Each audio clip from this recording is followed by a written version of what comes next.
Please be seated.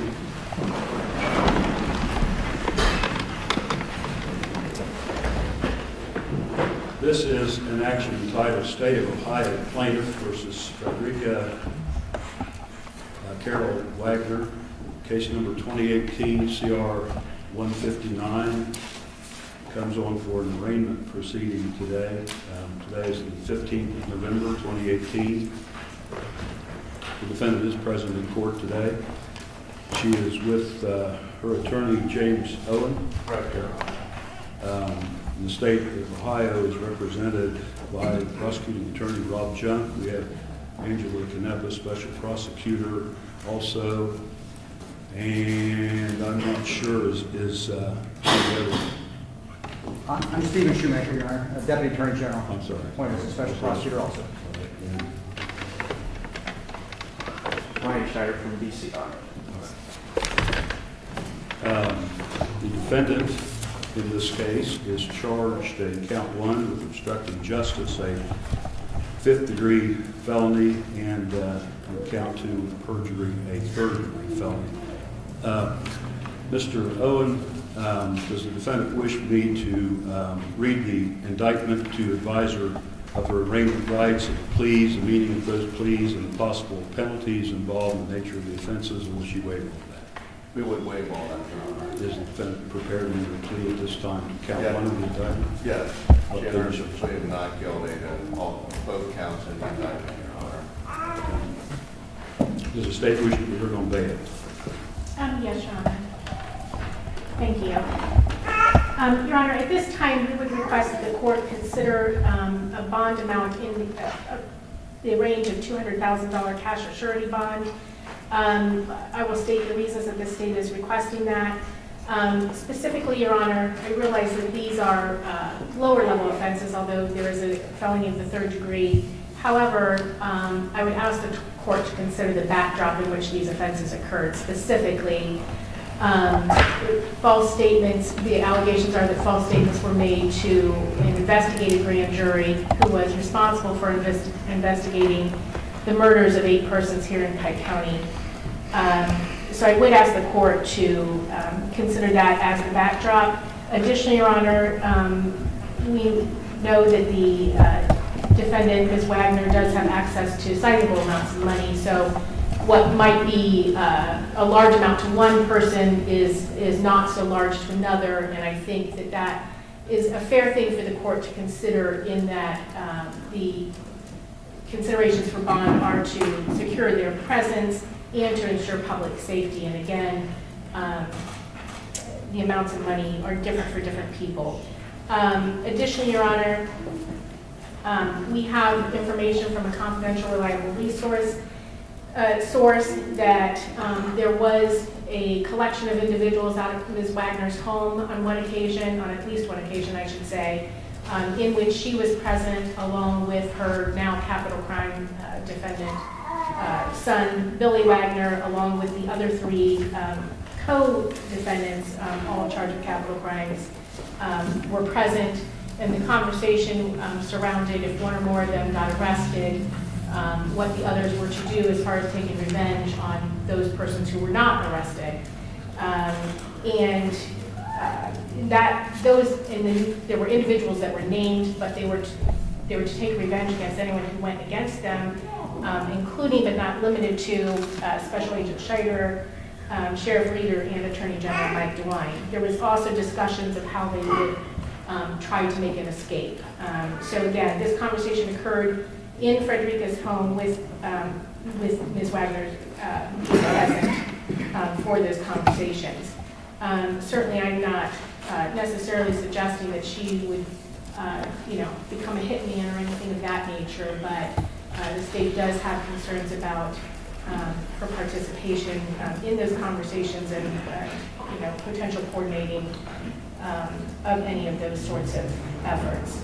I would also note for the record, Your Honor, that she was previously ordered by the specially appointed judge for a grand jury not to discuss her testimony that occurred in grand jury with any persons outside of the grand jury, and we again have information that she did in fact discuss that at length with other individuals, again, to include the now indicted capital crime defendants, which is her son and then her son's family.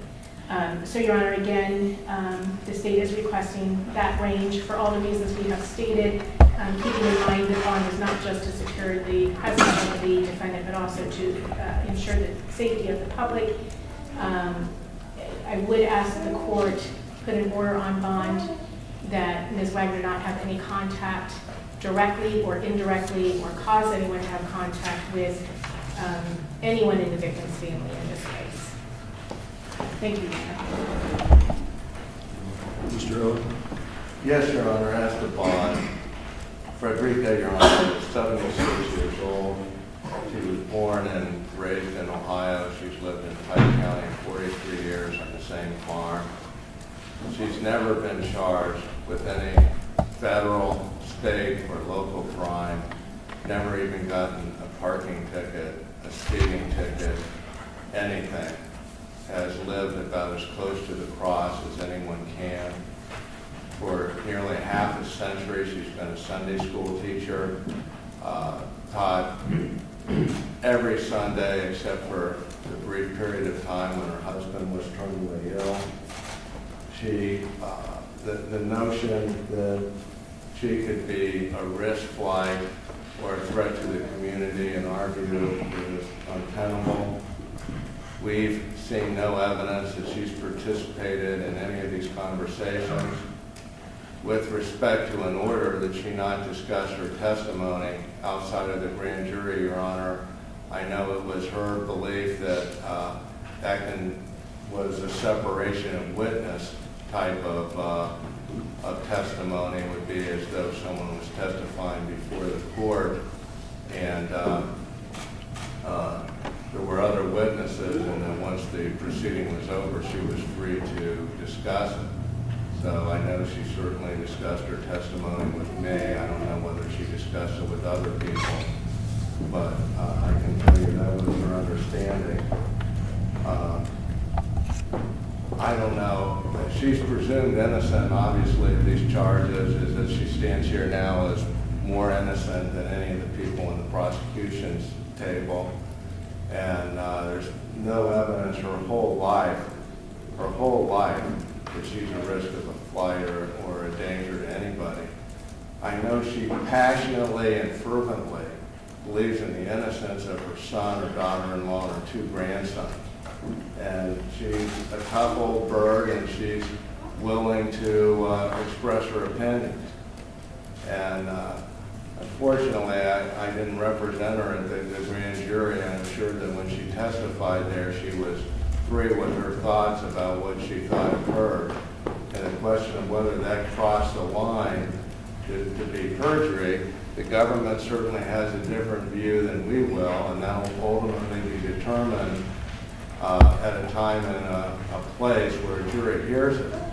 But right now, she's, if we have any faith in our Constitution, she's presumed innocent, and her whole life, 76 years, has been nothing but law-abiding. I mean, I couldn't believe it. I checked the records of the dockets, never a speeding ticket. I talked to her, have you ever gotten a parking ticket? No, I've never gotten a parking ticket.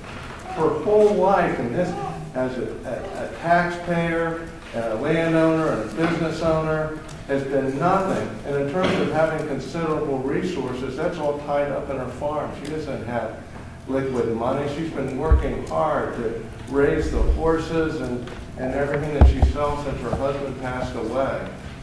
And anything, and with respect to the allegations against her kids, that only goes to how serious the F3 charge is. It doesn't elevate it long above an F3. We can't say we're going to put a bond like this as a first-degree felony. So, Your Honor, I would ask that a reasonable bond, if not a recognizance bond, a low cash or surety bond is all that would be reasonably required to ensure her attendance at trial and to ensure the safety of the community, Your Honor. All right, the bond will be set in the amount of $100,000. The court will permit a cash surety or a 10% deposit. Conditions of bail will be as follows. The defendant is to be fingerprinted at the Pike County Sheriff's Office in connection with this action. The defendant is to have no contact with any members of the victim's family. The defendant is placed on the court's pretrial services program under the supervision of the court's pretrial services officer. The defendant will be under electronically monitored house arrest at 6851 Camp Creek Road. Is that the correct address? Yes, Your Honor. 6851 Camp Creek Road, Lucasville, Ohio. She shall not leave that premises except for any of the following reasons. She may leave there to consult with her lawyer and may leave there for the purposes of doctor's medical appointments. However, she must document in advance any of those reasons for leaving. She has to notify the pretrial services officer and document that she has those appointments. She may leave, of course, for medical emergencies, in which case she needs to document where she went, for what medical emergencies she went, to the pretrial services officer. She may leave, of course, for court hearings in this case, and for any other reason approved in advance specifically by the court's pretrial services officer. If she leaves for an approved reason, she must go to the approved destination and return back to the residence by the most direct, reasonable route. She is not to consume, use, possess, pay for, share the cost of, purchase, or attempt to purchase any beverage containing alcohol or controlled substance, and is not to be present where beverages containing alcohol are sold or dispensed for consumption on the premises, or controlled substances are unlawfully possessed. She may possess and take medications, of course, if they're prescribed for her by a licensed practicing physician, provided that she possess those pursuant to the prescription and take them as prescribed. She's to obey all the laws generally, not leave the state of Ohio without permission of the court or the express permission of the court's pretrial services officer. She is to keep the court, through the assignment commissioner as well as through the pretrial services officer, informed at all times of her current residence address and mailing address. And of course, as I said, she's under electronically monitored house arrest at her current address, so we have to get permission to change that. And she's to appear, of course, at all future hearings in this case for all appointments with the pretrial services officer in a timely manner. Were there any other special conditions of the statements?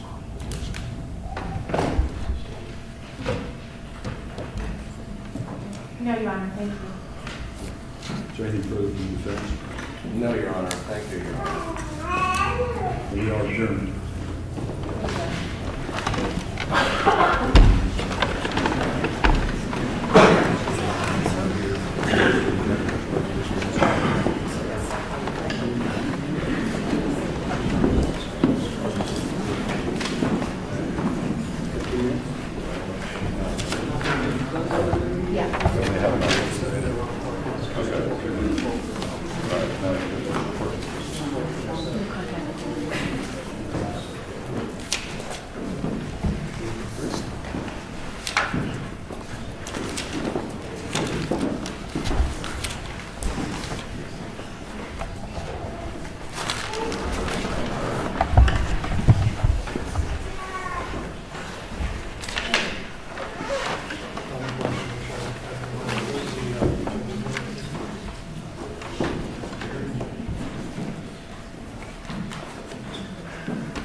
Oops.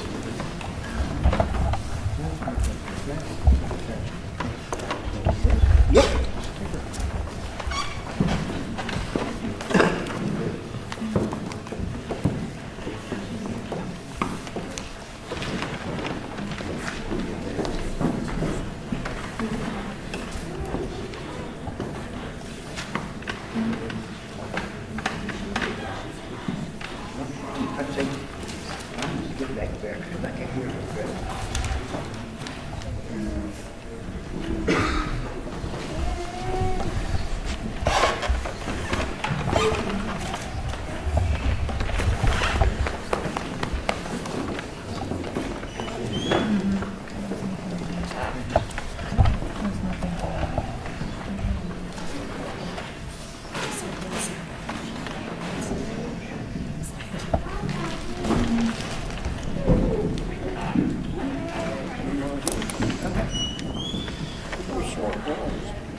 action entitled State of Ohio Plaintiff versus Rita Newcomb, defendant, case number 2018-CL158, comes on for an arraignment hearing today. Today is the 15th of November, 2018. The defendant is present in court today with her attorney, Mr. Gerlach, and the State of Ohio is represented again by Angela Canepa, special prosecutor, and by Rob Junk, the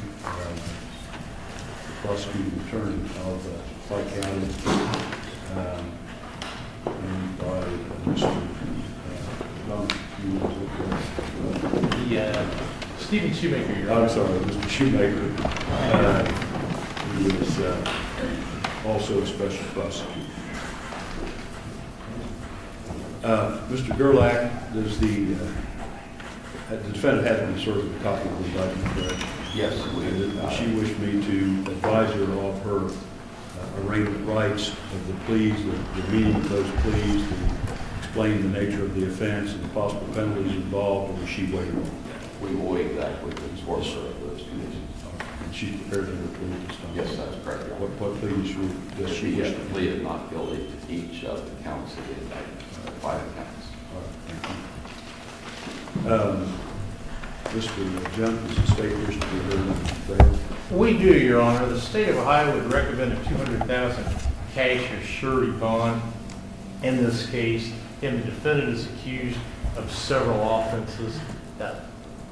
Most important, perjury, forgery, and we would allege to the court forgery offenses go right to the heart of the other defendants in this case, in that we're alleging that the items forged would have been a custody agreement.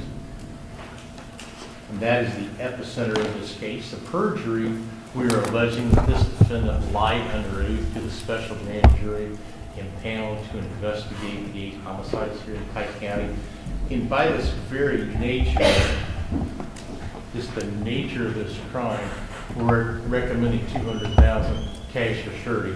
Again, Your Honor, she's not charged with forging a car title or loan documents or anything like that.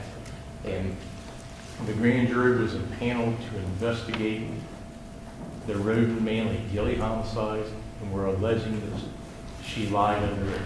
Again, those are serious matters. We would request $200,000 cash or surety, and for some of the similar reasons that Ms. Canepa argued in the prior case.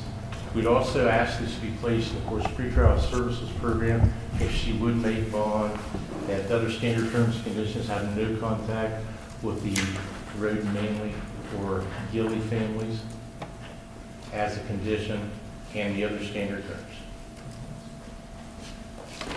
I should probably say that the defendant in this case is charged with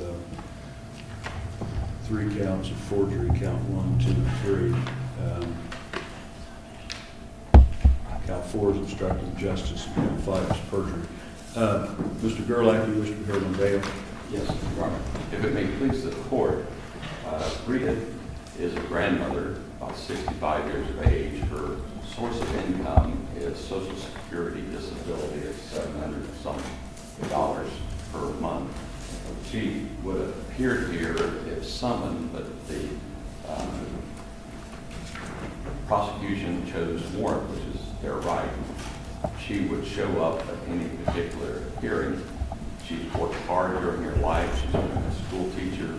She's been an over-the-road truck operator, and she's been teaching schools for several years at the various grades.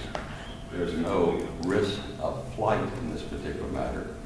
The charges are charges, the allegations apparent, and hopefully when it comes to trial, whatever the facts are, would be presented. The first 3 counts of the indictment appear to be about the same thing, same document. It's like there's a duplication in those particular matters. Sometimes prosecutors tend to, I guess, present their best cases in their indictment. In this case, this lady's a grandmother, She would plead with the court that she be permitted to sign her own bond. The question here really is not particularly what she is charged with. She's not charged with any violent crime of any nature at all. These are all paper-type crimes, and we feel that justice in this particular matter would be best served if a reasonable bond would be set and she be permitted to sign her own bond. The risk of signing her own bond, I've explained to her, if she failed to show up whenever this court advises her to be here, she could be subject to more charges just for not showing up. So I think that would be enough of a thing to prevent her from doing that. I would really, this case, when a person is poor, it makes it very difficult to do some of the things that other people would do. We're anxious to proceed with the proceedings and discovery and the trial, and whatever the facts are at that time, the court would consider. So we would really prevail that we look at the reason for establishing bail. It's not to punish someone, but just to assure that they'll come before this court or wherever they're ordered to be at a proper time. The recognizance bond with the penalty of not showing up, being charged with another felony, should be enough to encourage the person to show up whenever ordered. So we appreciate it. What is her address? Her address. You want my mailing address? No, your residence. 1486 Dickens Road. But they picked me up at my mother's room, Just the address. What city is it? Oak Hill, Ohio. Okay, 1486, what road? Dickens Road. Deacon? Dickens. Dickens. That's in Oak Hill, Ohio.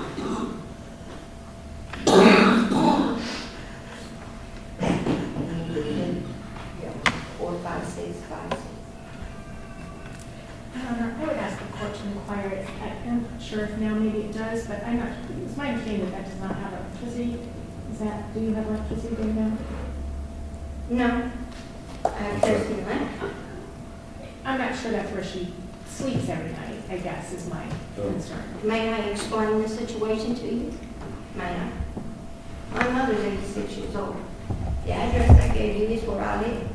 But the last 2 years or so, she came out of the hospital, she's been very sick. So most of the time, I stay at my mom's.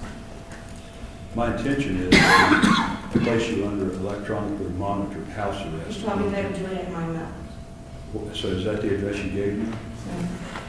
I will give you her address because I have to take care of her. Okay?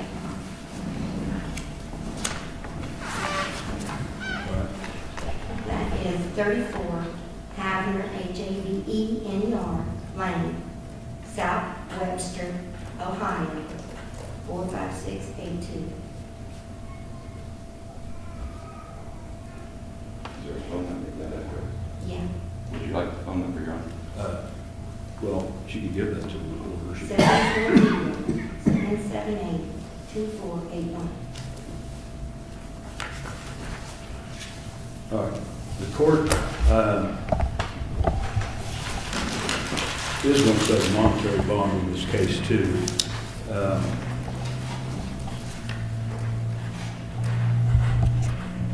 And in view of the, one of the things that the court does consider is the ability of the defendant to pay.